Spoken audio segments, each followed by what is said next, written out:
This is where the big boys play, huh?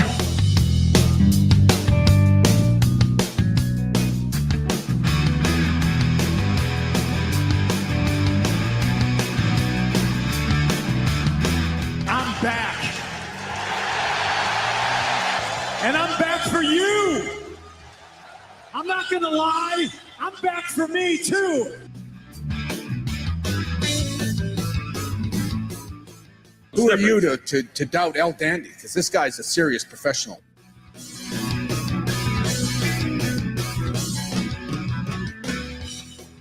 Hole 3, the moss-covered, 3-handle family Gradunzel.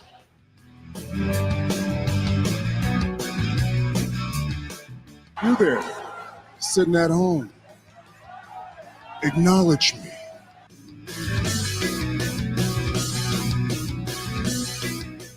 It was me all along. Here are your hosts, Jim, Ryan, Matt, Tim, and intern Mark. We are 3CT. Hello, everyone. Welcome to 3CT. We are live June the 9th, 2022. We are glad to be back with you. We look a little different this week. We had to go to the bullpen early in this one. But we are with you. We are glad to be with you. And we hope you're having a good week. Devin and Scotty both joining us on the live feed. Give us a like and a share if you're checking us out. Thanks for tuning in, guys. So we got Tim over here. How you doing? Boy, the internet, since Ryan isn't here, Oh no, did he give you Mark's internet? he gave me his computer and Mark's internet together. Oh, man, I got a combo deal. But look at the beautiful piece of art that my lady friend did yesterday at she did that. She did this at Painting with a Twist. All right. That So looks good. yeah, all of the artsy fartsy stuff, that's her. And then That's me, not you. I'm the wrestle dad. I mean, that makes sense. That makes sense. Joining us again, he's back this week from the Take 3 Wrestling Podcast. Big Mac. Big Mac, how we doing? How you doing?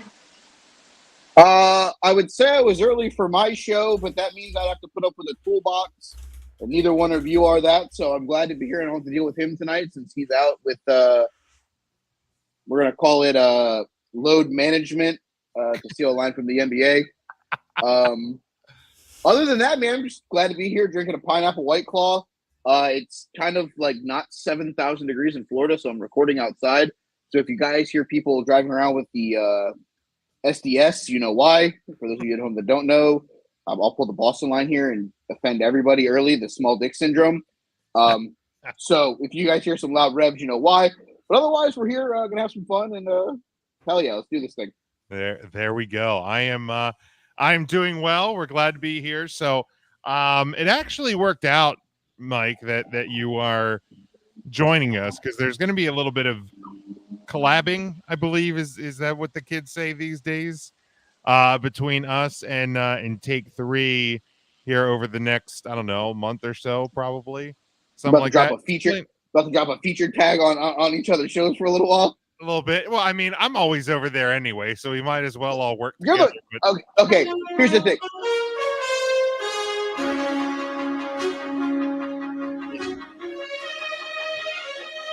WCW want to know about the third man. I just basically call you the fourth man of Take 3 because I mean, it's pretty accurate.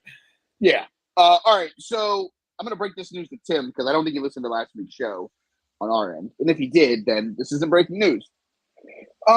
So the summer months seem to drag on a little bit. Not a ton going on in the wrestling landscape. You know, people are taking vacations, including half of the WWE roster. All right. There's this little thing floating around, the AEW Trios titles that, you know, we didn't get on last night's show, but we got another singles title. We'll probably touch on that at some point, so I'm not going to go on my dietary rant yet, but we'll get there. Yeah. So I've proposed to Jim on last week's show. I'm gonna propose it to you here. The first ever 3CT Take 3 bracket of fun, and I guess we're gonna call it Doom because it's gonna be a long one. What I want to do is I want to take the AEW's Trios tournament, the titles, and create a 32-team, 2-show bracket. I want 3CT to have the left side of the bracket. I want Take 3 to have the right side of the bracket. Formulating into a Final Four show where we get as many of us from the 2 shows on a super pod, and we determine the 3CT Take 3 first ever AEW Trios title champions. Okay. So the goal here, and I said this to Jim before you got on, take trios from Impact, New Japan, and AEW. Those are the 3 shows that I'm going to limit it to. We'll take 32 teams. You guys come up with 16. Us at Take 3 will come up with 16. We'll seed them. You guys will take the left side of the bracket. We'll take the right side of the bracket. You guys do a thing where you guys vote on them between the 5 of you to see who advances through the bracket into your Final Four. We'll do it on our show, advancing to the Final Four before we get to the final super. Basically, the NCAA Final Four, where we get a lot of people together. We paint some signs, get some streamers, shit like that, and have some fun with it. So here's my question, and I'm a tournament mark myself. I figured there'd be somebody. This is right in Tim's wheelhouse. This is me. Anything that involves a draft or a tournament, it's Let's me. go. So we're not doubling up teams, are we? No, we're coming up with 32 teams. When one man is off of the books, he's off the books completely. So then we need to do a draft show. We need to do a bracket show where we'll reveal the 32 Bracketology. teams. We'll bracketology this bitch, and we're gonna run this whole thing out. Okay. Yeah, we can make this work. And here's the thing: if you guys want, because we're obviously going to do our picks live on the show. It's going to be a segment on our show for the leading weeks into it.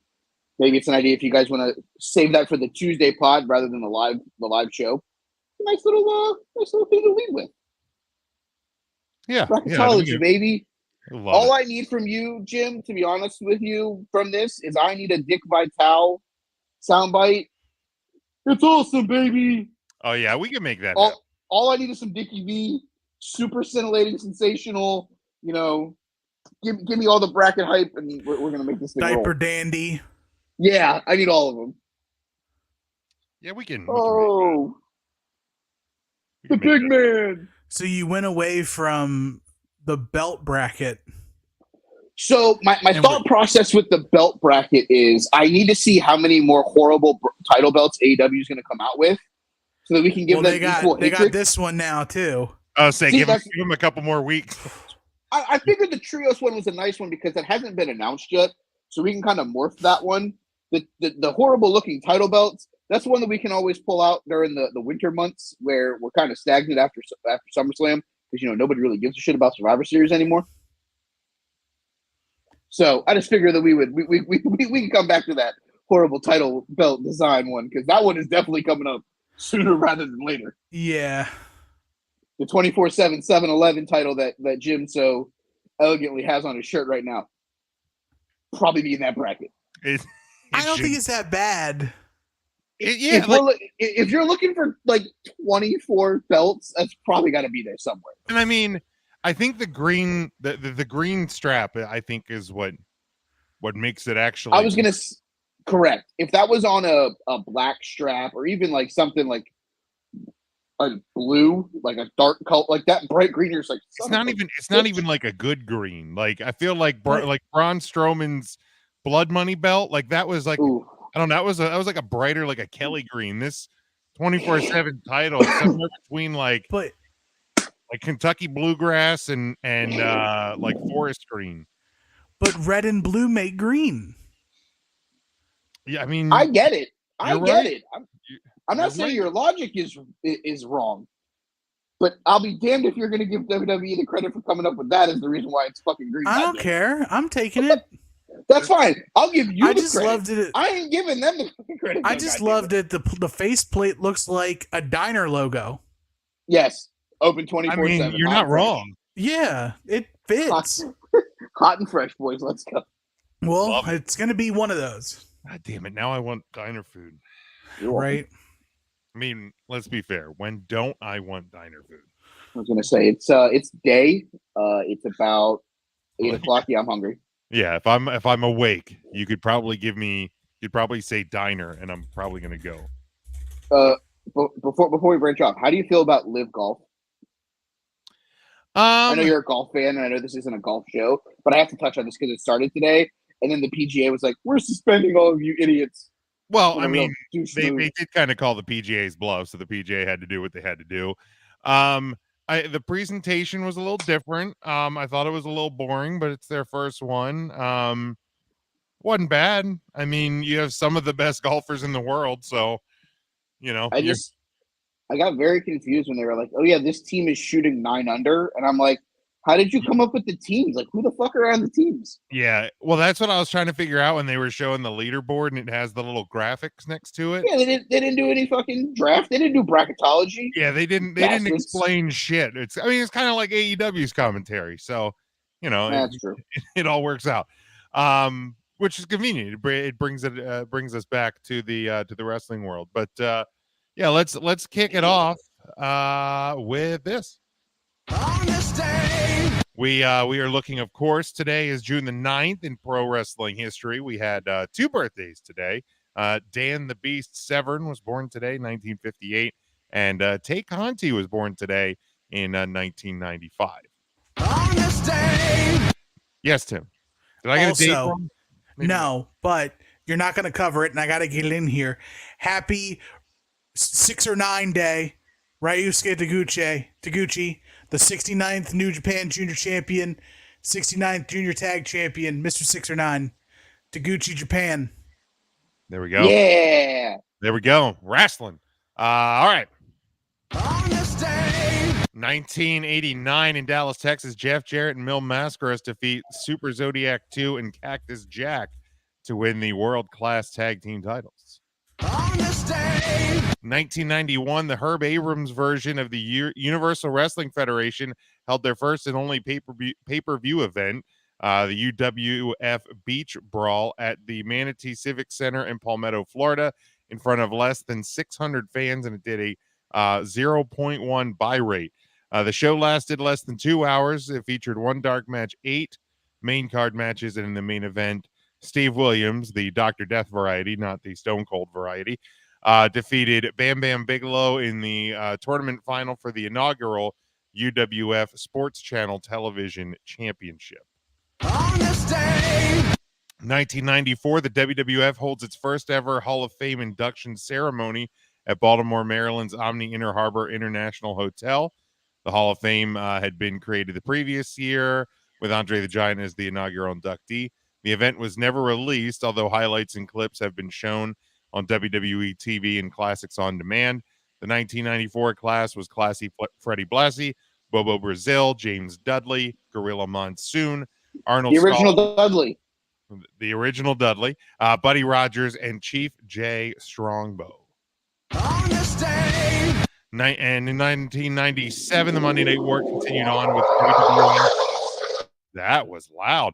The Monday Night War continued on with Raw is War and Monday Nitro taking place a mere 100 miles apart. Fresh off the King of the Ring pay-per-view, Raw was in Hartford, Connecticut, posted a 2.2 rating with the show featuring a main event of Mankind defeating Brian Pillman by DQ. Nitro took the night with a 3.4 rating for their show in Boston, Massachusetts, featuring Jeff Jarrett winning the WCW United States Heavyweight title from Dean Malenko. And those were the events that occurred. June the 9th in pro wrestling history. Big Mac, is that a question? Well, I have another thing that happened on this day in professional wrestling. It happened today. Because of the great thing floating around about the show at Atlantic City with Seth Franklin Rollins, he officially changed his Twitter name to Seth Franklin Rollins. So kudos to him for trolling everyone. Kudos. Jason says, I've not been here live in a while. Did some people get fired? Not today. Not today. No, see, I'm what you like to call the COVID replacement. I'm the MLB version. Like, hey, this guy's gonna be out for a couple days. We need you just to plug in for a minute or two. So I'm just here for a little bit. Make a call to the pen. We just make a call. Yeah. Just make sure you guys don't make that phone call next week. Ryan is on vacation. Matt is a good dad. And intern, I don't even know. Maybe intern Mark did get fired. I don't know. We haven't heard from Mark in a while, so we hope that he's okay. I did read something on the Facebook about him potentially house sitting for bottle caps and yoo-hoos for I mean, for Matt. Something like that. Maybe he's just waiting for Matt to leave so he has good internet. He's hanging out in the bushes. He's just waiting. Has he left yet? He is waiting for his opportunity. All right, let's go to this past weekend. This past Sunday was WWE Hell in a Cell premium live event. Why don't we do kind of like we did last week? I thought that that was a good way to kind of work through the card and kind of rate the matches as we go. If there's anything that we want to talk specifically about with a certain match, feel free. Devin says he did not see Mark at Hershey Park, so he's not there. So good God, Mark might actually be in trouble if he is not at Mark. Somebody send some smoke signals. Somebody check the big pit in Hillbilly's basement, please.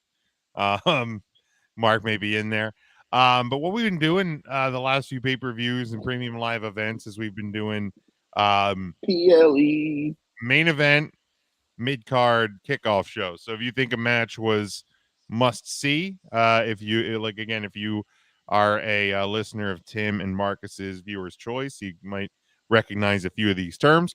But if you think something is must-see, put that in the main event.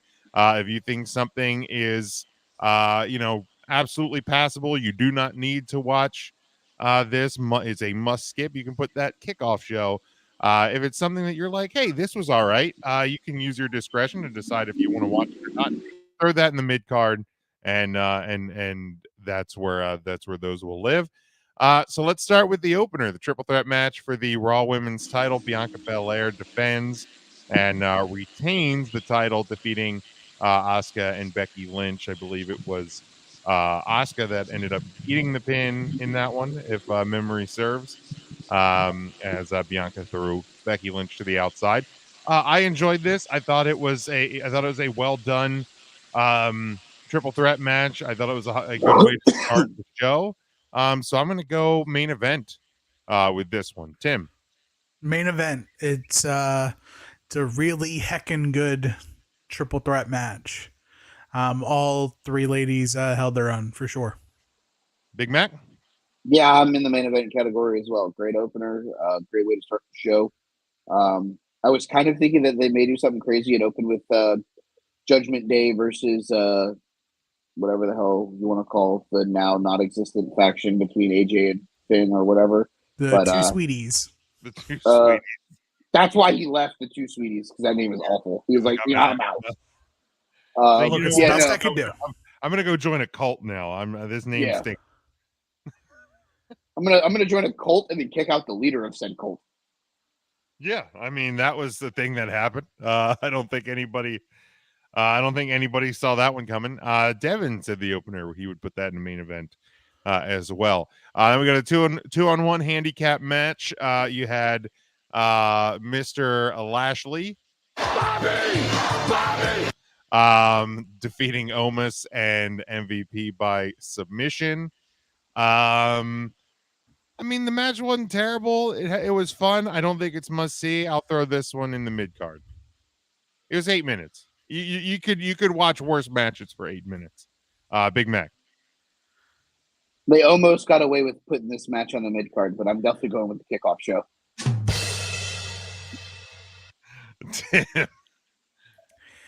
I am going kickoff. Nah. Bobby Lashley's celebration at the end of the match is enough to put it in the mid card for me. Bobby. All right. Yeah, I mean, like I said, 8 minutes in and out pretty quick. Devin has mid card on that one. Kevin Owens defeating Ezekiel by pinfall. 9 minutes and 20 seconds. Again, fun. 9 minutes. Nothing terrible. Nothing that I would deem this must watch for. Although Kevin still hasn't proven that that he is not Elias. But I'll go mid card. I've enjoyed this feud. Tim, Kicking it off. It just the storyline's there, but I don't really care for it. I'm not bought into it. Kickoff for me. All right. Big Mac. Oh, I mean, if I put the Omos Lashley clusterfuck in the kickoff, I have to put this in the kickoff because at least the Lashley Omos thing has been building since WrestleMania. I do like what they're doing, but Ezekiel's offense is very bleh. And it's like, wow, can we make this guy any more vanilla? So it's like, yeah, let's go for it. Let's put tackles on. It is on purpose. Like, I mean, he's Oh, intentional. I'm aware, but like every once in a while, you have to throw out that like, oh crap, this guy can actually do like a Hunan Kanrana. Nope, we're just gonna like kick, Body punch. slap. No, I'm good. It's fun. It's fun to see what they're doing. I love what they're doing with Owens, but I just feel someone of his caliber when you're grasping for guys to be in the main event picture, and instead one of your best guys is talking about how someone is not someone. Devin has kickoff for that one. Jason has this match, or says this match should have been in the AEW media scrum. I don't think any match deserves that fate. Ooh, God. Then we go 6-person mixed tag. We had the Judgment Day defeating the two Sweeties. 16 minutes. Again, I mean, it wasn't bad. It wasn't great. I go mid card on this one. Big Mac. Yeah, I'm gonna go mid card. I thought the match was fun for what it was. I have bigger concerns, and I've voiced this in the group chat that we have with Toolbox and Joe about how I feel that now that Edge is no longer the mouthpiece and leader of, I'm not even gonna call him Judgment Day anymore. I'm gonna call him Insurrection. I'm gonna pick another random fucking pay-per-view and just change their name. Yeah, we're gonna go with Insurrection. Finn Balor sometimes talks like he has marbles in his mouth. Damian Priest has never sold me on ever being good as a mouthpiece. And Rhea Ripley is Rhea Ripley. I don't think they're going to let her be the mouthpiece, even though I think she can cut good promos. So I'm concerned with moving forward on Insurrection, Judgment Day, Insurrection. But yeah, the match was fun. I liked what it did. We'll see what happens with this moving forward, though. Yeah, I will pass judgment, pun intended. Once I see how the continues to shake out next week. Tim. This is mid card for me. I thought it was a really good 6-person tag. I'm actually here for Finn being the new de facto leader of the Judgment Day. It gets Edge off TV for a little bit. It elevates Finn Balor in such a way that he absolutely needs. He's been lingering around the U.S. title, and now being able to usurp Edge, it's a really good look. So I'm here for it, but the match itself, mid-card, nothing to write home about, but solid. Yeah, Devin and Jason say mid-card as well. Then we go to Madcap Moss defeating Happy Corbin by pinfall in the no-holds-barred match. Again, I'm putting this in the mid-card. Like, Madcap has a new look, a little bit new feel to him. They gotta do a little bit more color than just black on the gear, though. He looks like Creator Wrestler number 7. But I mean, again, you know how good Happy Corbin is. He got Madcap Moss over, so I'm gonna go mid card. Tim. Mid card. It's low mid card. Like, yeah, it's almost like second, third match. Yeah, it's second match of the night, sort of a deal. Yeah. Big Mac. Yeah, I'm on the mid card train as well.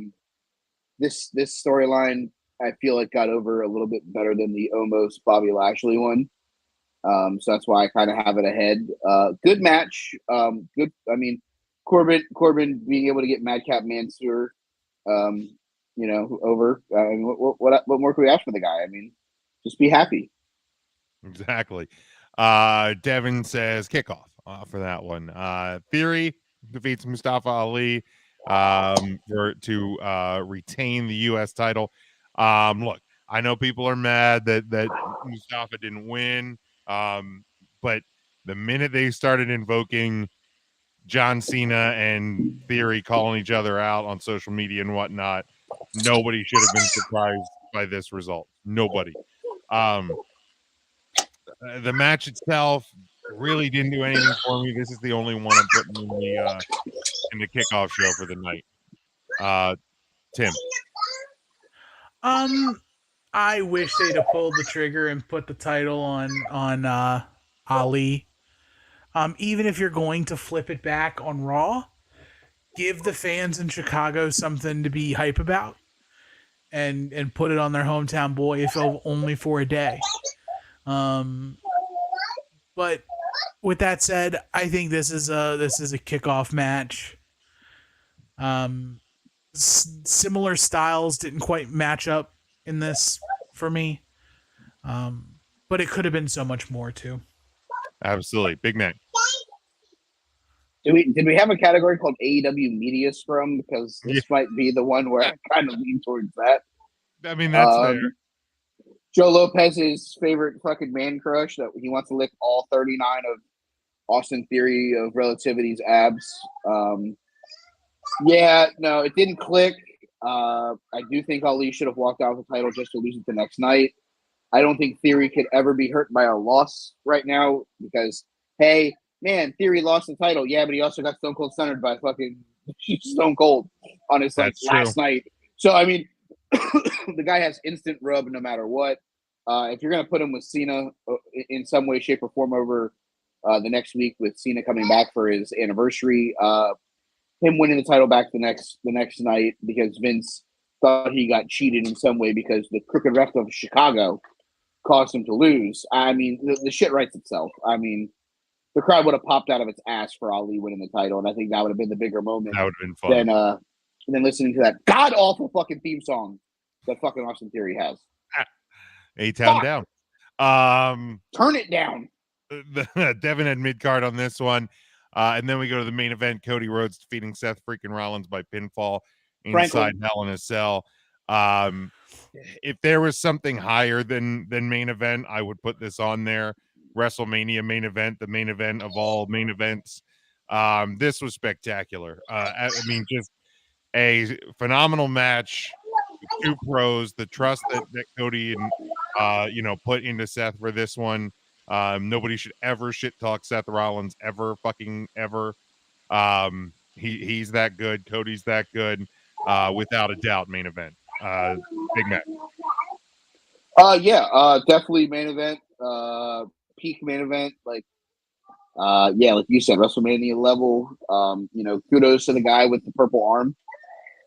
Looking like he just smuggled half a Barney into his fucking veins. I think the thing is, you give Cody all the credit in the world for getting through that thing as hurt as he was. It also says something about how good Seth Rollins is, though, to take care of him in that bad of a match. I mean, I get it. It's not Hell in a Cell of the old where Shawn Michaels turns into a gusher and we got blood all over the place and Foley being thrown off of it. But that thing, it still is rough on the human body. And to have a guy be able to take care of a guy who he knows going away for a little while after that match is said and done. Kudos to Seth. Kudos to Cody. I don't know who the producer was, but kudos to them for getting as much out of this match, knowing that Cody's going away as they could. 10 stars, thumbs ups, all that main event for sure. Definitely. Tim. This is the most main event that's ever main evented. Let me look. I'm just doing a little bit of research. What did. I can't tell what Meltzer gave it. Did he Taking a do ratings look. for- He usually does. We shall see. They'll come out soon. But if Meltzer doesn't give this 5 stars, he has no soul. Yeah, I'm looking a couple of places. They don't have any ratings on them yet, so maybe does the New Observer come out tomorrow? I have no clue even when those come out. I don't either. So yeah, maybe those will come out. But yeah, if this thing's not 5 stars, save your $12.99. Actually, give us your $12.99 a month. Devin says main event of WrestleMania. Jason says this match made me forgive Cody for being a part of making AEW. Wow. Yeah, Devin also Who says hurt you, buddy? these two need to main event a WrestleMania for a world title. That would be fantastic. We'll get into how Cody should how WWE should handle Cody on his return a little bit later in the show. But real quick, let's go around. What did you guys think of this show grade wise? I think it's a solid B. I think it was you're in and out in about 3 hours. Only one match for me went down in the bad place, so to speak. So I'm fine with it. I think it's a B. Tim. I think it's a B too. I think you started off with an A plus and you ended with an A plus. Whatever's in the middle, it's okay. Yeah, there you go. Big Mac. So for those of you that don't know, myself and Joe Lopez are playing WWE 2K22 My GM mode on Twitch, which you can find twitch.tv/YouGotBurned. Basically, when you book the shows, the way they want you to book is they want you to have a fucking banging opener, banging main event, and you can do whatever the fuck you want in the middle, and you're going to somehow have a great show. I feel like this is exactly what it was. Come for the opener, stay for the main event kind of thing. Going up against an NBA Finals game was probably going to be rough, but, what can you do? Great show. Give it a solid B, closer to a B+. All right, Devin. Devin has it as a B as well. So that closes the book on WWE Hell in a Cell 2022 as we head right into this. Since John Moxley and Cesaro, way before Gargano, there was Savage and Roddy, and Saturdays on NBC. These 5 guys on Facebook are gonna take a hard look. Recount Thursday brings to you the wrestler on the week. All right, we go to week number 8 in our year 2 of our standings. Let's start off with the People's Champ, and you are looking at the selector of the People's Champ from now until Forbidden Door. I believe will probably be the next time that we do a scorecards challenge. So I took home the big win, and I was gonna go with Cody Rhodes for the gutsy performance, not only on Sunday night, but then Monday night on Raw. But then my colleagues Tim and intern Mark reminded me of the Maurice's attire on Monday Night Raw this week. Hold on, I think you need to vote for Maurice, not the Miz. No, because Miz never lost. Never lost. I'm aware that he never loses, but Maurice is the sword. I mean, yeah, you're not wrong. If Maurice is Excalibur, then Miz pulled it out of the stone. I think she pulled it out of the stone herself. 7 billion people in the world, and she picked the Miz. Mike, he ain't never lost. Miz. He ain't never gonna lose. Nope. In the history of wins, he will be 100%. You can ask Jim. I agree with that every time, Jim. I'm the one that always agrees with him. Everybody else is like, well, there was that. No, shut the fuck up. Never lost. Never lost. Ever once. Never lost. So yeah, the Miz is your People's Champ for the week. So let's go to the interns picks. Big Mac, do you want to do the honors? Sure. For intern Mark this week. At number 5, intern Mark select Carmelo Anthony, one of the best small forwards of all time. Solid two-way player. Has a good 3, likes to take 3 to the dome. At number 4, he has the band Creed, with Arms Wide Open. At number 3, you know what? I didn't even watch fucking Raw. Dana Brooks on there. I don't fucking know, man. I got nothing. She retained the 24/7 title against Becky Lynch. So I mean, that's a you lost me. You lost me because you said 24/7. I always claim it as a 24/7 7-Eleven I-95 Eurocontinental Championship. You got to say the whole name, or I won't pay attention. I mean, we only have an hour here, Mike. It's like ADD. I just kind of tread off. At 2, for her win in the 17-year NXT Women's Breakout Tournament, Roxanne Perez. And at number 1, 1/8 Barney, 7/8, the guy I have on my shirt right now, the first ever mixed race father, the urban American dream, Cody Rhodes. All right. Tim, you want to give yours? I will. At number 5, Roxanne Perez beating Tiffany Stratton for the breakout tournament for NXT. Number 4, the brothers Creed beating Pretty Deadly for the NXT Tag Team Champions. Yes, boy.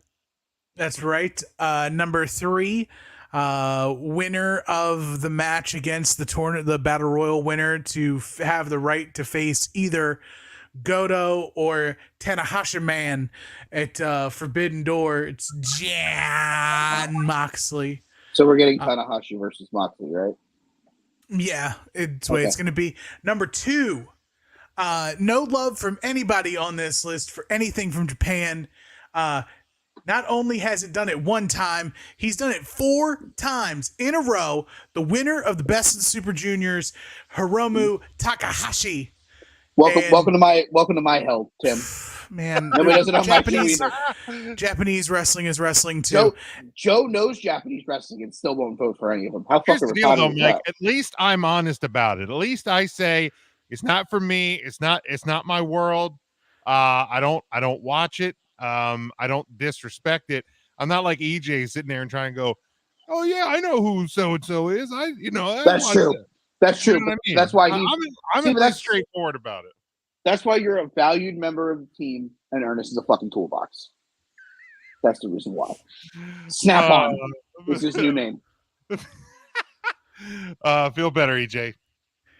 And number 1, I got my narcotic, the American Nightmare, Cody Rhodes. All right, then let's go to Matt's picks. Big Mike, you want to go again? Yeah, let's do it. So for some reason, Carmelo Anthony is just the hottest property here on 3CT as he comes in at number 5. Cool, love it. Gotta sign him in wherever the fuck he's at. I think Portland or whatever. Maybe we'll go back to the fucking Knicks and be useless. Speaking of smoking, number 4, the NXT Women's Champion Mandy Rose. Little known fact, she went to Iona. Guess who else went to Iona? Joe Lopez. At number 3 is Seth Franklin Rollins. I don't know who this freaking fellow is. Kudos to him for taking care of Cody. Kudos for him taking care of Cody. All seriousness. One of the best in-ring guys in years. Oh, I'm sorry. Please don't take offense, Draymond Green. My bad. Number 2, the EST of the PhD of the LLC of the onomatopoeia of the world. She don't even go here. Bianca Belair. And at number 1, again, 1/8 Barney, 7/8 Urban American Dream, Cody Rhodes. All right, we will then go to me. I have at my number 5, Seth Franklin Rollins for the fine performance on Sunday night, and then again Monday on Raw in that opening segment. My number 4, still your Raw Women's Champion, Bianca Belair. Number 3, we got some new NXT Bioluminescent Tag Team Champions. Creed, they're doing their thing. Then Carmelo Anthony makes it all the way to number 2 on my list, and I don't even watch basketball. And then number 1, better than Ernest trying to say he's a hockey fan. Ain't you kidding? And my number one, without question, with a bullet this week is 1 part Barney, 7 parts American Dream, baby, is Cody Rhodes. And then we'll go to Ryan's Big Mac. Go again. Yes, more. All right, at number 5, I have the best auto parts store in the world, Kyle O'Reilly.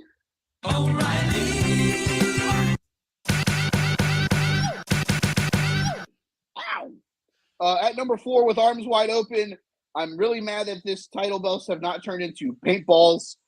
It's the Consequences Creed, Julius Creed, Brutus Creed, Creed. I don't fucking know. I need a Creed faction, and they can come out to a song from Creed. Fuck it, Creed Brothers.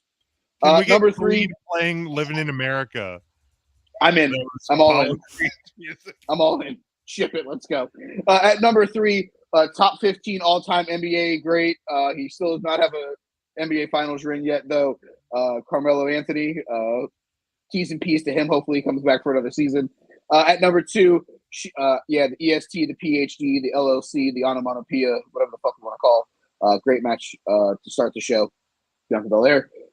We've talked about him all the time. He's probably obviously the number 1 wrestler in everybody's rankings for this week, and if not, you guys are stupid. 1/8 Barney, 7/8 Urban American Dream. Yeah, if he's not your number 1 this week, you got it wrong. Tim, you want to give the results for the week? Sure do. Number 5, Roxanne Perez winning, getting 5 points on the week. It's a 2-way tie for 3rd. Carmelo Hayes and the Brothers Creed both taking 3rd place honors. Number 2, Bianca Belair, the biggest, the fastest, the strongest, the toughest, the roughest, the meanest, the best. Your Raw Women's Champion at 2, and then a clean sweep across the board. 5 first place votes for the American Nightmare, Cody Rhodes. Absolutely. So a little bit of a shake up, at least in the number 2 spot for our overall standing. CM Punk still sits at number 1 after 8 weeks with 20 points. Josh Alexander and Cody Rhodes now sits at number 2, which he will probably not move from that 18-point spot. Although I'm going to go out on a limb here. I'm going to bet that Cody Rhodes moves above the 18-point spot before Josh Alexander does. Jay Briscoe and Mark Briscoe are now at number 4, tied with 12 points. I feel like that's a challenge. Don't let me win Person of the Week, because now I will fuck you up. I mean, actually, I could make Cody move next week. So exactly. See, yeah, exactly. So there we go. He may move. I hold the power for the next few weeks. And then sitting at the number 6 spot, we have Theory, Mercedes Martinez, Taya Valkyrie, Ronda Rousey, Jey Uso, Jimmy Uso, Adam Cole, and Wardlow's World. They have 10 points on the year. So that closes up the book on week number 8. Yes, Big Mac. Does anyone know if Ronda Rousey's still alive? I haven't seen her in like weeks. I feel like every reigning and not defending champion on SmackDown has just been given the summer off. They're like Howard Stern, that everybody pays to see them, but the Usos are still there. But they take nobody really pays to see the Usos. They're just there. All right. That leaves us with at week number 8. Since John Moxley, Cesaro, way before Gargano, there was Savage and Roddy, and Saturdays on NBC. These 5 guys on Facebook are gonna take a hard look. Come Thursday, brings to you wrestler on the week. The 3 count question of the week. Okay, so we found out last week on AEW Rampage that CM Punk has a bad wheel. We know he had surgery yesterday. We don't know the exact extent of the injury because Dave Meltzer only tells us what he thinks. But AEW World Champion will not be defending for the time being.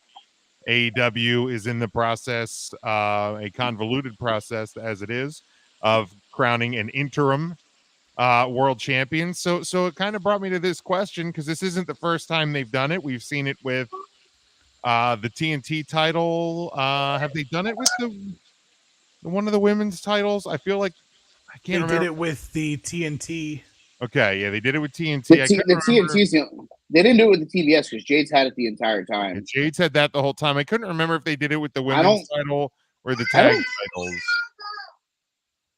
I don't think they did it with either one of the other titles. I think it's just been so they've only done it with TNT. Now they're doing it with the world title. I feel like they probably would also have to do it again with the TNT title, but they're just swerving out of the fact that Scorpio Sky is hurt as well.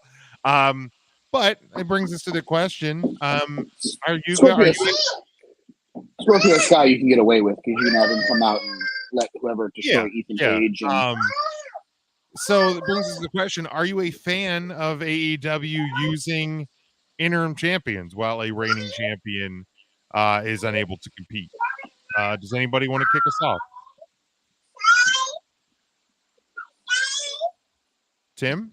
Yes. Okay. I will, and yes, I do. I love it. We have lived a life so far in which, title reigns are, we joke about vacant having so many title reigns of the WWE, and how when a champion is hurt and then the title gets dropped, when they come back, they're just automatically the de facto number one contender. With interim titles, it makes sense. It keeps an importance on the champion while they're not there, that when they come back, you have a unification, one true champion. It makes it all perfect and relevant and whole. Okay. Big Mac. Where I stand on the situation is we know that Tony Khan's going to fuck up the fact that when Phil from Chicago comes back, that he won't be the first person to fight for the title because, his rankings suck. Somehow FTR, the number one ranked tag team, and have been for like 9.5 weeks and are not involved in the fucking ladder match on next week's Road Rager, but I digress. Yeah, I don't love the interim champion gimmick. I think it works for like UFC and fighting organizations because so-and-so has to pull out of the fight. You're now making whoever was supposed to face him versus the next guy up for the interim title, knowing that your goal is that it's going to be when that guy comes back from being hurt will be about probably the same time that the winner of that match is medically cleared by the state of Las Vegas to fight again. It just it becomes a car crash. It just makes perfect sense. In professional wrestling, I don't think it works that well. Just like his shitty ranking system. It hasn't worked. It was never going to work.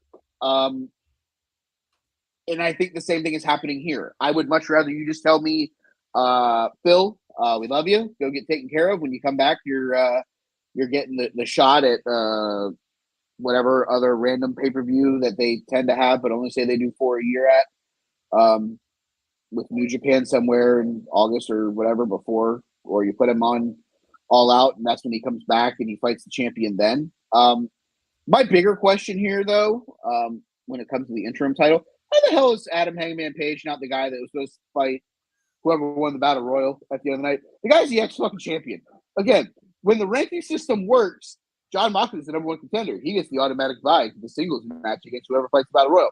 But hey, you mean when they just ignore like the rankings that originally came out last week when Punk became new champion and they just shoehorned Moxley in the top because they realized that people called them on it. And I'm very interested if you go back to the history of the rankings, if the former champion has automatically been the number one contender. I don't think so. Okay, so then there's precedent, so stop bitching about it. No, I'm going to bitch about it. If he is the first of all the champions that wasn't automatically number one, then you got a point, but you don't. That's fine. John Moxley lost at the same fucking show in a fucking tag match. How is he number one? He was not involved in the finish, and that is a tag match for singles rankings. Garbage. It's an L. Okay, an L is an L. I also, I'm not sure how, because Wardlow had been ahead of Moxley. Yeah, and his excuse is, I didn't want to fight unless Punk was the champion. Stupid. But they should have at least put Wardlow because so Wardlow beats MJF, wins his contract. No, because the only singles work that Moxley did that week was he beat Daniel Garcia in the main event. I feel like that shouldn't get you to jump Wardlow, in my opinion. So like put Wardlow at 1, put Moxley at 2, and say Wardlow gives that excuse. I'm not going to hate on the excuse. It actually to me reinforces that the interim title is bullshit, because he's like, I want to fight the actual champion, not the fake champion. At least that's how I choose to view it, Tim. I know it's not a fake champion. No, it is. To me, it is. 100%. There's no difference between an interim champion and a world champion. It is the same thing. Sure there is, because there's a word in front of it. It's called interim. It means you're not good enough to be the champion. It means that you are the champion in place of the current champion until they return. And that means that you're not the champion they want. It means there is a dispute to the championship. It makes you whoever holds the title will be the person in line to face Punk to earn the right to be the undisputed AEW World Champion. It's no different than if a title goes vacant and then they fill it with somebody else. They're a paper champion because they never beat the actual champion for it. You have the same argument on both sides of this. Let's try not to just do the same thing that we've done all the time in wrestling. Let's actually try to think about doing something different, unique, aside from just vacating titles and doing random tournaments and whatever. But they're doing a random tournament. They made this into a tournament bracket.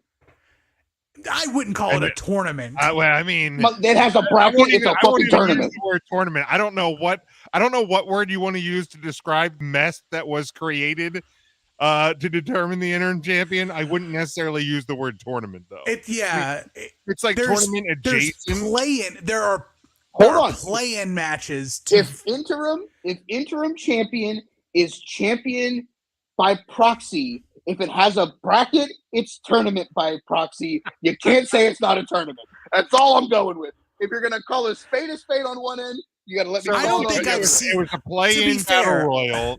Then there was a semifinal, and now there's a semifinal. To be fair, I haven't seen the bracket. They have not shown the bracket because they were too busy unveiling the other bracket that they did. Hold on. We're finding this bitch. I was discussing this with Ryan when we were watching Heck in a Sec on Sundays. And I get it. You have a pay-per-view where you're combined AEW and New Japan. But I also don't get the point, besides the fact that it's a pay-per-view with New Japan, of why there's two guys who are in New Japan that are competing to potentially be the AEW champion. Because Tanahashi Man was supposed to fight Punk for the belt. Sorry, guy. Tough shit. I don't know. So now they're putting somebody in place of that. Is that actually from AEW? That was for those who are confused, AEW made a graphic of the bracket to clear up any confusion. All right. Well, it is a bracket. It's a goddamn tournament. It is a tournament. So so what you're we saying had a is playing game. This is the MLB playoff bracket. It's like, okay, you're the wild card team. You got to win the wild card game. You face the 1 seed. The 2 and the 3 seed are facing each other in the American League. You're trying to win the ALCS. You're trying to win the American League is what you're telling me. But hey, you still have the National League. Phil from Chicago, the Cubs fan, waiting for whoever wins the American League in the World Series. So basically, this is like the fucking baseball playoffs. I mean, here's I will agree with you, Tim, that. But how the hell is your other match Hiroki Goto versus Tanahashi-san? Just let it be Tanahashi. Right. If he was already going to be in that match, why does he have to wrestle to get into the match? Because you want equal stakes on both sides of the bracket. Then let him wrestle Will Ospreay. I don't know why he's wrestling a face. Why is he wrestling a face? He's wrestling someone who he's in a stable with. This makes no fucking sense. Because stables are adjacent in New Japan. I'm just aware people of that. who they fight with. Fucking sense. You can't have him fight Juice Robinson Or like Carl He's hurt. Anderson. Carl Like, I don't Anderson's bit. Well, the thing is that it's happening on the Dominion card, and the Dominion card's pretty much already set. So Bring back Jushin Thunder Liger. No. I love Liger. I do too, but no. I mean, just let him lose. Yeah. I don't hate. Okay, so let's. I get the reasoning why it's doing something different to be different. I get it. It's a tournament in a different format. I get it. Like, fine, whatever. I just don't love the fact that you're having this match. I would have much rather have seen Kyle O'Reilly eliminate Adam Hangman Page. I would have much rather have seen Wardlow get cost his spot by Scorpio Sky and Ethan Page with Dan Lambert to set up what you're going to branch those two guys into, and to give Kyle even more of a fucking rocket ship to then get dwarfed by the guy that you have as the number one ranked guy and the guy who's probably going to walk out of Forbidden Door with the title, just being frank. I just think that it just builds better for the way that they're going if those guys are at least involved in the match. I think I probably have more of an issue with the interim title thing because they literally did it with the TNT title when Cody was off for 2 weeks. Like, to me, that was just them being stupid. Right. So, like, if this was the first time they did it, I would be like, okay, that's kind of cool and different. I still don't like the journey that we're taking to get there. And I get that there was going to be a match between Punk and Tanahashi at the pay-per-view. I still think it's kind of dumb that you have all of these guys that have never even sniffed a title match, and they still they didn't even really sniff the Battle Royal. But that's another issue in and of itself. To me, like, I think it has more to do with the fact that, like, you did it for the silly 2-week break that Cody was on. You brought out a whole nother title. Then you had Dan Lambert wearing one of the interim titles, and like you already kind of made it silly, and now you're doing it with your world title. I think that's where I'm kind of finding the issue with it. Was Cody dinged up when they did that? Was there fears that Cody was going to be out longer than 2 weeks, and they rushed into doing something stupid and had to back their way out of it? I think so, yeah. Because if that's the case, then my problem is more with the decision to do the TNT title and rush that. You know, Phil is going to be out an extended period of time. Yes. Like we know, put him on the shelf. We'll see you in a couple months. Fine. You got to do something with the title belt because you're not letting him Roman Reigns or Brock Lesnar this bitch and him not just be there. Obviously, interim tag. I don't love it. I would have much rather them just been like, thanks for the belt. You know, you're number one whenever you come back, et cetera, et cetera. And then, because it's kind of the same thing. So it's like, I more or less feel that when Jon Moxley wins the title at Forbidden Door and you hear Justin Roberts go, and new interim AEW world champion, I'm going to want to throw up in my popcorn bucket. Because it's like, wow, way to really take away from that guy's moment. Your first ever 2-time AEW world champion, and you're going to then use a loophole of it. Well, he's the interim champion, so it really doesn't count as a second title reign. But it will. No, you think it will. Don't worry. The guy booking this thing will do too much cocaine and either can completely forget about the first time he was champion, or he'll say that he is the first interim champion ever. He will not put the 2 and 2 together. There's not enough cocaine in Jacksonville for me to think that he's going to get this motherfucker right. Trust me. I think it's more of lack of faith in the guy than Moxley or what their decision is. Yeah, it's again, yeah. I think it has more to do with what I think the stain, quote unquote, that they of the TNT situation prior. That is why I'm not really as in favor of the interim thing as I probably would be if this would have been the first time that they busted it out. You want to do it for a long-term injury or something like that, and that gets the guy the match when he's healthy. That's fine. I also think you could just put a little tournament together because that makes sense, and crown a new champion, and then literally when Punk's healthy, he gets to be the guy. But yeah, it's if they wouldn't have done it with the TNT title thing, I think I would have less of an issue with it. The big problem with all of it is the fact that it is taking place when Forbidden Door happens. Yeah. And they're pushed to have something for Forbidden Door. But I feel like, it's still technically an it- AEW pay-per-view. I feel like you could do the finals of a AEW World Championship tournament at that show, and you don't have to have the New Japan guys involved in it. That's the entire point of the entire show. I get it, but then you have to do it. Tony Khan can take the advice of yours truly and do a New Japan side of the bracket and an AEW side of the bracket. You don't have the time though, do you? And have whoever makes it out of the New Japan bracket wrestle whoever makes it out of the AEW bracket at a hyped up episode of Dynamite. When are you there are questions like, when are you going to get to that? How are you going to get to that? You literally just squeezed a Hiroki Goto Hiroshi Tanahashi match on Dominion. That was going to happen anyways. Pick two other guys on that show and put them in the other semifinals. That's your New Japan half of the bracket. Your AEW half of the bracket is Jon Moxley versus somebody, Kyle O'Reilly versus somebody. You have those matches on Forbidden Door. Then it morphs. It makes it where now it molds together. I'm pulling up the card right now for Dominion. Because here's the thing: if you go Tanahashi versus Goto, Kyle O'Reilly versus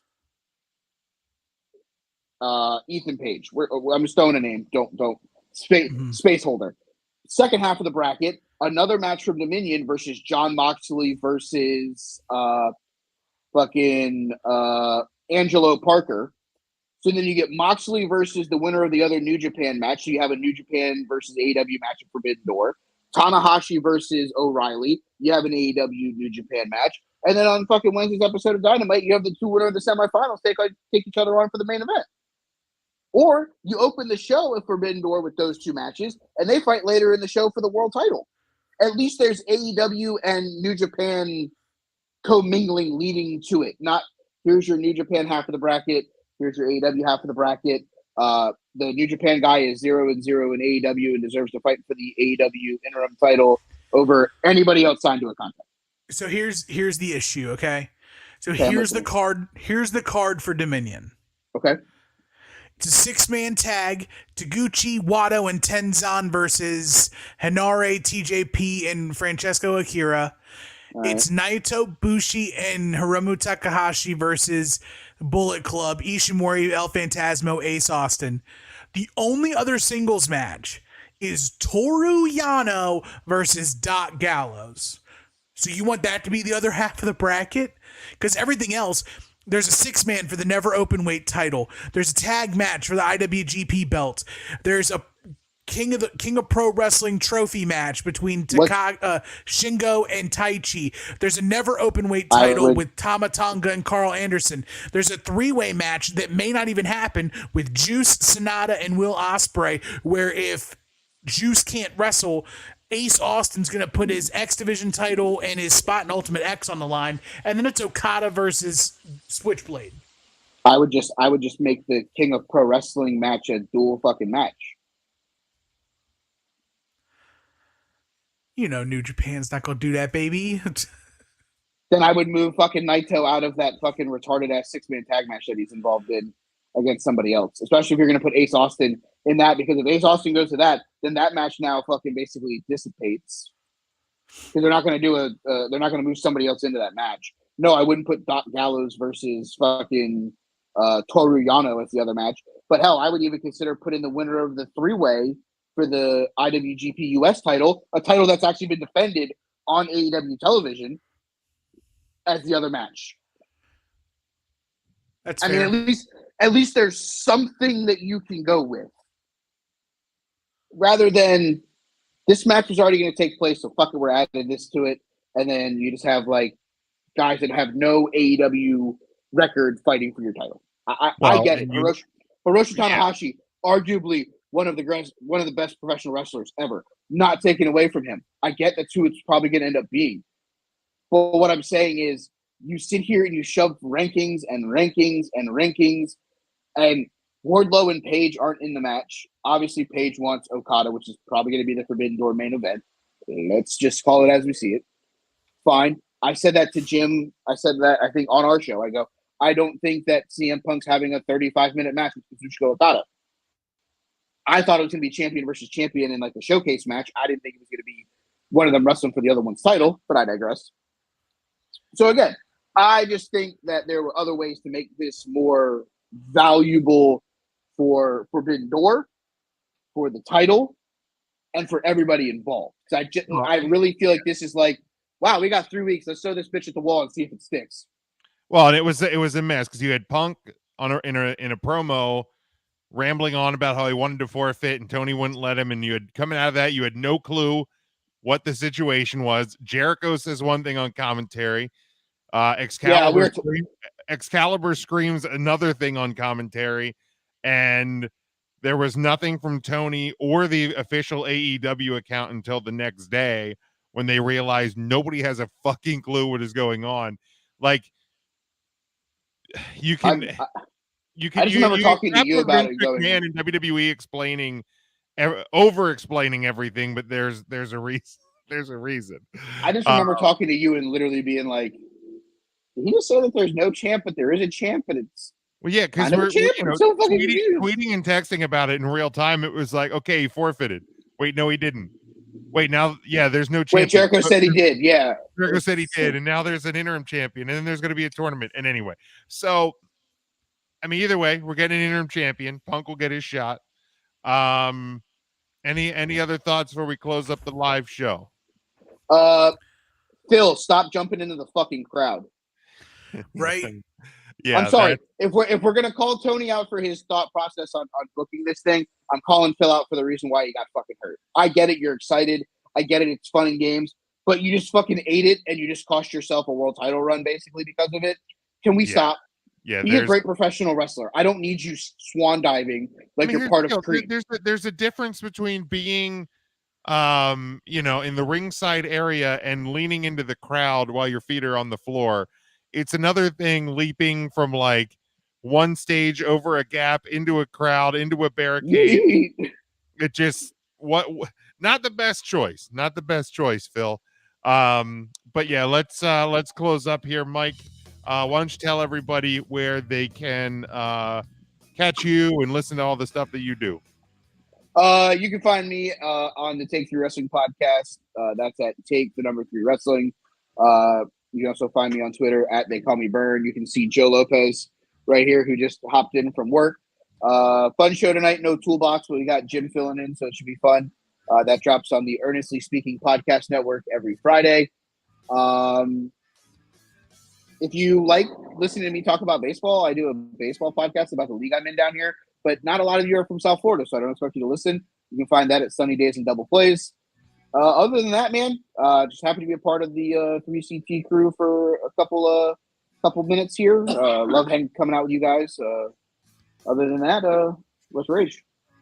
All right, Tim, how about you? As always, not the tool man across all platforms: Instagram, Twitter, Snapchat, if you care. Catch me at T&M Shows on Twitter to see me do my thing on Final Wrestling Place, on Viewer's Choice. So much fun stuff. Love somebody, love one another. Big Jim, take us home. Yeah, you can follow me at Big Jim Sports, but most importantly, make sure you are following the show at 3 Count Thursday, Facebook, Twitter, and Instagram. You can head over to 3countthursday.com. You can get our merchandise over at tpublic.com, our Patreon, patreon.com/3countthursday. Bonus content starts at just $2 per month. Make sure you subscribe on all podcast platforms.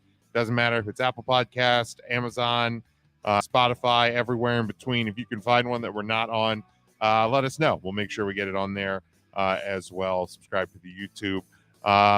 Make sure you subscribe because we drop a podcast every Tuesday where we talk about some more like evergreen topics, things that don't necessarily have an expiration date.